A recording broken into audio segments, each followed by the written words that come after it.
Hello বন্ধুরা, তোমরা কেমন আছো? অবশ্যই ভালো আছো। আমরা চাকলায় যাচ্ছি, তার কিছুটা পিক তোমাদের কাছে দিলাম। তোমাদের কেমন লাগে বলো। আমরা সব ফ্যামিলি ধরে চাকলায় যাচ্ছি। আমার মা, আমার দিদি, আমার দিদির মেয়ে, আমার মেয়ে, দিদির শাশুড়ি সবাই মিলে একসাথে চাকলায় যাচ্ছি। তো যেতে যেতে আমরা ওয়েদারটা খুব দারুণ পেয়েছিলাম। খুব বৃষ্টি, ঝোড়ো হাওয়া, মানে ওয়েদারটা খুব সুন্দর ছিল। এত সুন্দর ছিল বলার বাইরে। আমরা তো পথে ভাবছিলাম আমরা না আটকে যাই।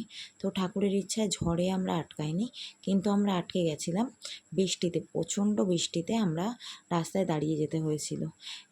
মানে এত জোর বৃষ্টি হচ্ছিল। তো দাঁড়িয়ে থেকে আমরা, দিদি, আমি, আমার বড় মেয়ে, তো সবাই মিলে আমরা একটু রিলস বানিয়ে নিলাম। বানানোর পরে আমরা আবার বৃষ্টি থামার পরে, তাও ঝিরিঝিরি হচ্ছিল, তো আমরা রওনা হয়ে গেলাম চাকলার উদ্দেশ্যে।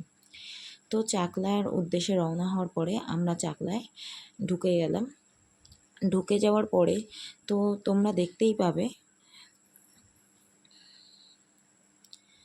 চাকলার মেন গেট থেকে আমরা ঢুকিনি। আজকে একটা নতুন পথ থেকে আমরা ঢুকেছিলাম, চাকলার পিছনের মেন গেট থেকে, পিছনের গেট থেকে। তো দেখতেই পাচ্ছ তোমরা রাস্তাটা। আমি ফার্স্ট টাইম এই রাস্তা গেছি, তোমরাও যেও। খুব সুন্দর একটা পরিবেশ, জায়গাটা খুব সুন্দর, আমার খুব ভালো লেগেছে রাস্তাটা। তো আমরা পিছন গেট থেকে ঢুকলাম। ঢোকার পরে বাবার দর্শনের জন্য বাবার ডালা কিনে নিলাম। নেওয়ার পরে ওইখানে যত ঝিরিঝিরি বৃষ্টি হচ্ছিলো, আমরা ছাতা মাথায় দিয়ে বাবার উদ্দেশ্যে মন্দিরের দিকে আস্তে আস্তে করে যাওয়া শুরু করলাম। তো আমরা ভেবেছিলাম হয়তো ওয়েদার এত ভালো বা বৃষ্টি হচ্ছে, তো ওর জন্য হয়তো কোনো লোকজন থাকবে না, কিন্তু আমার ধারণাটা পুরোটাই ভুল ছিল। ওরা ভিতরে ঢুকে গেল পুজোর ডালা নিয়ে, আমিও ঢুকবো। তো তার মধ্যে আমি যখন ভিতরে গেলাম, তো এত লোক বলার বাইরে। সেদিনকে অন্নপ্রাশনের ডেট ছিল, তার জন্য দেখলাম বাচ্চার অন্নপ্রাশনও হচ্ছিল, ওখানে মুখে প্রসাদ হচ্ছিল। আর আমি তার মধ্যে থেকে একটু মানে বাবার মন্দিরের চারিদিকটা ঘুরে ঘুরে দেখলাম যে পুরোটাই মাঠ থেকে শুরু করে সামনেটা পুরোটাই ফাঁকা ছিল, আর যত লোক ছিল সবাই ভিতরে ছিল। তো আমি ঘুরে ঘুরে দেখলাম, দেখার পরে কিছুটা ফটো তুলে নিলাম আমরা সবাই মিলে একসাথে। তোলার পরে বাবার পুজো দেওয়া হয়ে গেল। পুজো দেওয়ার পরে বাবাকে দর্শন করে চলে গেলাম।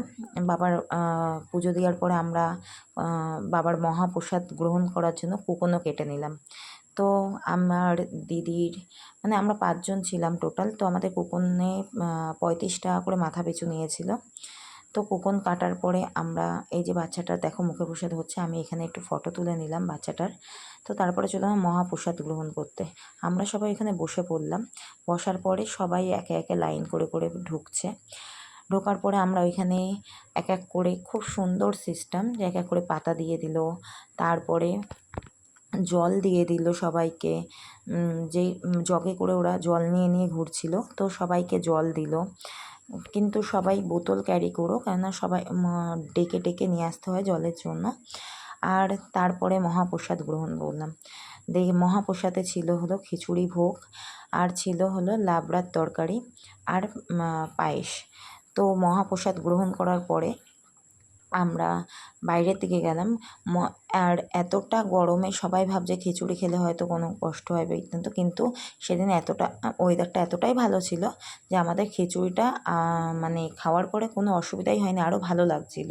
আর বাবার প্রসাদ তো এমনিই ভালো লাগবে। তো তারপরে আমরা সবাই মিলে বেরিয়ে গেলাম। বেরিয়ে যাওয়ার পরে একটু ফটো তোলাতুলি হলো। আমার মেয়ে মালা পরে ফটো তুলে নিল, আমি দিদি মালা পরে ফটো তুলে নিলাম। সবাই তাকিয়ে মনে হয় হাসছিল যে কেন আমরা মালা পরে পরে ফটো তুলছি সবাই মিলে। তারপরে ওইখানে সবজি ক্ষেত, আমরা যখন বেরিয়ে গেলাম চাকলার থেকে, সবজি ক্ষেত ছিল, আমি সবজি খেতে নেমে গেলাম সবজি তোলার জন্য। পরে সবজি তোলার পরে বাড়ি ফিরে চলে আসলাম। দেখো